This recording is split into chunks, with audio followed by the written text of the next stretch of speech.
इख्तियार वली साहब, अब ये जो बात इन्होंने की है 14 अगस्त, जिसको आप बहुत बड़ा वो बना रहे हैं कि यौम आज़ादी वाले दिन एहतजाज, वो कह रहे हैं कोई एहतजाज नहीं है, ये एक सिंपल यौम तजदीद है।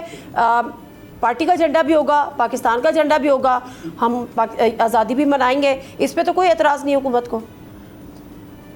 हमें क्या एतराज़ है? फैसला कौम ने करना है, जो देखने वाले हैं मौरिख करेंगे। तो पाकिस्तान की तारीख में 78 साल तारीख में आज तक कभी ऐसा हमने नहीं सुना कि 14 अगस्त को कोई जो है तो वो एहतजाज कर रहा है। और अगर एहतजाज कर रहा है तो किसने सर किया ऐसा है? तो बहुत कुछ हो रहा है जो हमने कभी नहीं सुना था, लेकिन मसला ये है कि आप दफा 144 कैसे लगाएंगे? चले आप जस्टिफाई कर लें कि 14 अगस्त को एहतजाज हो सकता है, आप कर लें जस्टिफाई।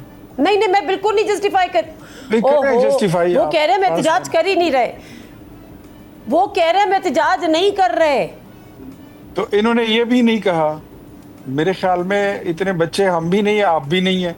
इन्होंने ये भी नहीं कहा कि हमने जश्न आज़ादी मनानी है। इन्होंने ये भी नहीं कहा ना कि हमने पाकिस्तान की 78 साल तकरीबात जो है उसको सेलिब्रेट कर रहे हैं।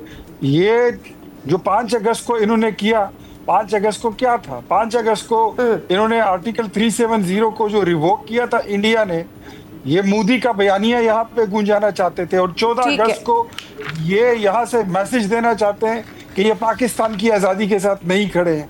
जो ये वतन आज़ाद हुआ था, ये आज़ादी इनको आज़ादी लगती नहीं है।